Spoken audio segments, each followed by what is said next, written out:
Bonjour, bienvenue sur Total Vélo pour le résumé de la quatrième étape de l'Acro-Race 2024. Retour du beau temps sur cette étape Rennes entre KRK et Labin pour 160 km.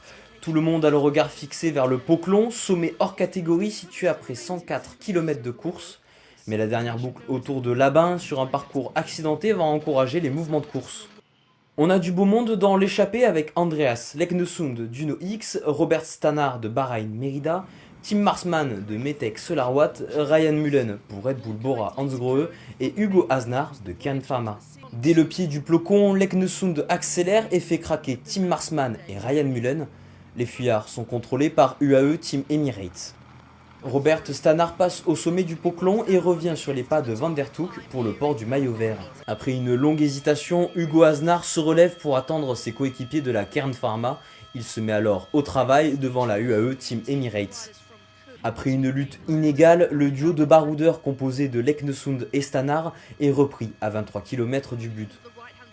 Au sprint intermédiaire, la DSM lance, mais c'est Fred White de la Bahrain Merida qui passe en tête et prend les 3 secondes de bonification. Ben Turner d'Ineos ne se relève pas après le sprint. Il n'a que 5 secondes mais donne du fil à retordre à Arrieta, le coéquipier du leader. Mais face à l'adversité, le coureur d'Ineos baisse les armes à 2 km de la ligne. C'est Fred White qui lance les hostilités.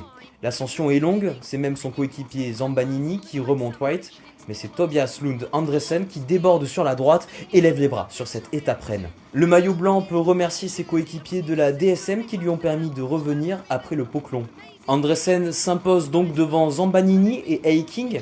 White, parti trop tôt, doit se contenter de la 4ème place. Warren Barguil est une nouvelle fois le premier français grâce à sa 8ème place derrière McNulty. Au général, l'américain conserve la tunique de leader devant Andresen qui n'est plus qu'à 25 secondes. Zambanini complète ce podium provisoire alors que Warren Barguil rentre dans le top 10 à 40 secondes. Demain, retour aux choses sérieuses pour les sprinteurs avec la 5ème journée en direction de Karlovac après 167 km.